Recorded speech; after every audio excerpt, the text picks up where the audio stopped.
you think I would want to talk to you about? What do you think I would want to listen to you for?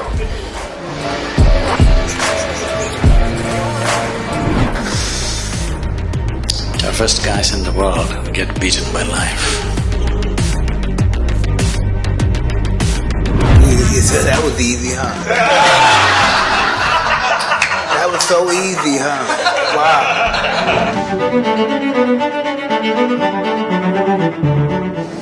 Why am I afraid? I'm successful. I had some hard times, but I came back.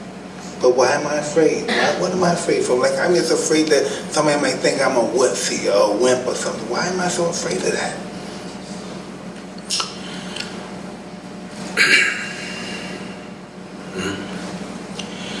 We need to understand this. This has been hugely misinterpreted and misunderstood on various dimensions, whether it's fear or love or anger or joy. We need to understand it's not about something, it's by itself. It is not that there must be something that you must be afraid of. It is not that there must be somebody that you are in love with. It is not that you are happy about something or miserable about something. You can be simply miserable. Hello? Thanks. Or you can be simply happy. You can simply sit here just by yourself and be very loving. You can sit here and be terrified about nothing. Because human experience is not created from outside. Human experience is happening from within. So what happens from within may sometimes find outside stimulus, but you can work it even without external stimulus. Hello? All of you are experts, aren't you? Without any external stimulus, you can create pain, you can create joy, you can create misery, you can create anger, love, fear, whatever you want. Because the seat of experience is within you. Only thing is you are not sitting there. You're crawling around it. You're supposed to be sitting there on the seat. If you are sitting on the seat of your experience, you would decide what should be the nature of your experience. Right now, because you're crawling around, something happens accidentally. We find an excuse. It's because of this guy I'm suffering. Even if he's not there, we would find somebody else. Hello? If that guy is not there, we'll find somebody else. If that is not there, we'll find something else. So, this is not about something. This is about that you have not taken charge of the seat of your experience, that's all. You just need an excuse. And the world will, of course, the world is quite enthusiastic about providing you the excuses. It will. They will provide lots of excuses. But believe me, if you were alone in the desert, you would still go through all these things without anybody around you, without any threat to your life. Yes or no? So, this is the fundamental flaw with life. Instead of fixing myself, I want to fix the whole world. Well, do what you want. You can't even fix one more person absolutely in your life. 100%? Did you get anybody ever just the way you want, 100%? If at all, if you're looking for that kind of success, 100%, you can only try with this guy. Try anybody else, you will fail. Yes or no? Hello? Try anybody, you will definitely fail. There's only one. This one, you could do him 100% the way you want. If you manage this one the way you want, where is the question of fear, suffering, misery, all this? This is not because of situations. This is because of the state we are in. Because no investment has been made for the being. First of all, we must decide, are we human beings or are we human creatures? The difference between a creature and a being is, a creature is a consequence of compulsive reactions to everything around us. That's a creature. A being means you know how to be. If you knew how to be, would you be blissed out? Or would you make yourself fearful or miserable or what? What's your choice? You must choose, I'm going to bless you, just…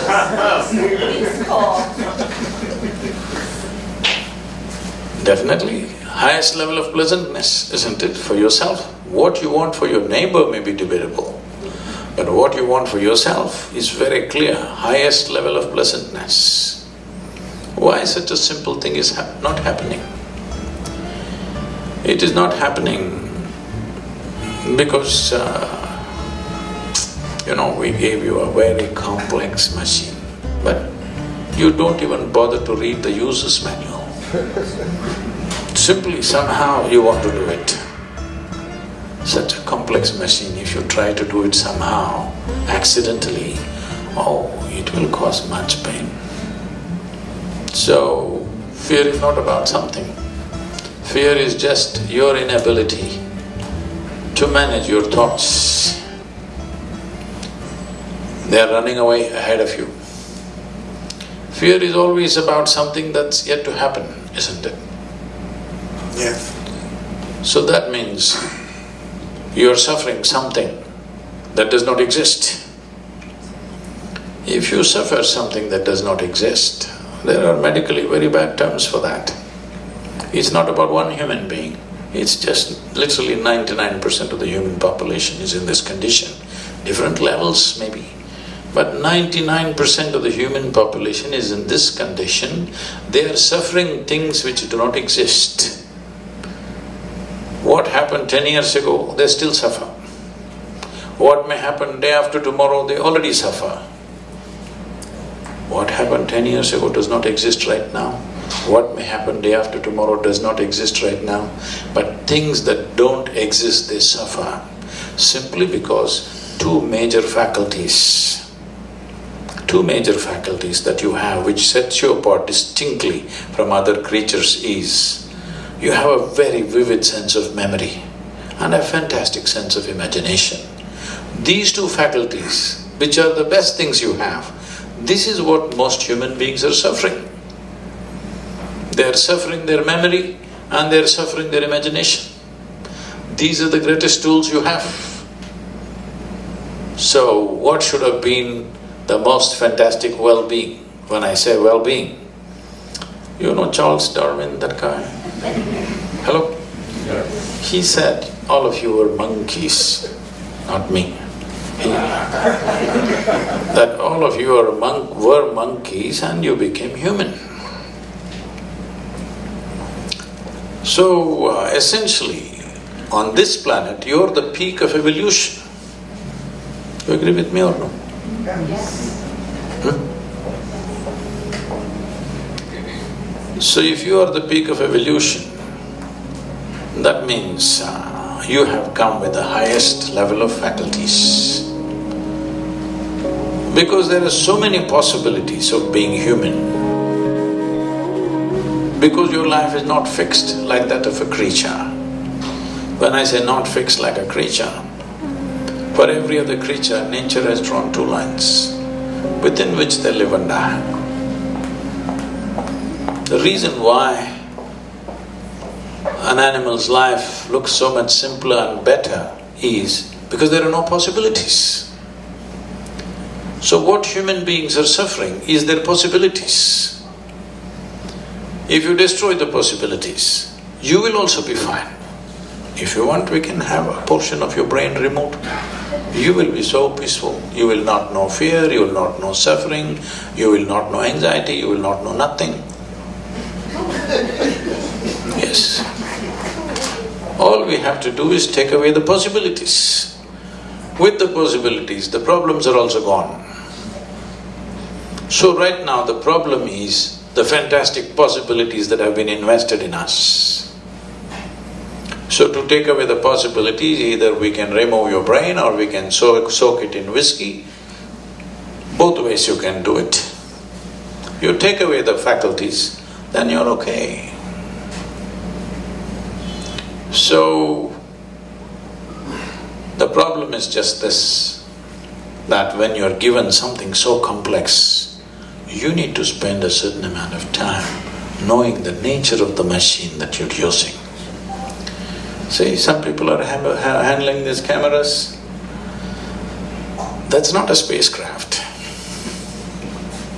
It's a simple enough machine. But I'm sure these guys have spent years trying to know it the best. Just any of you get there and do it, what will happen out of it? Just see a simple machine like a camera. Yes or no? Somebody invested their life. The better they know it, the better they use it. Is it so? Yes. Why is that not true with this? The better you know this, the better you use it, isn't it? So if you know it really well, people say you're realized.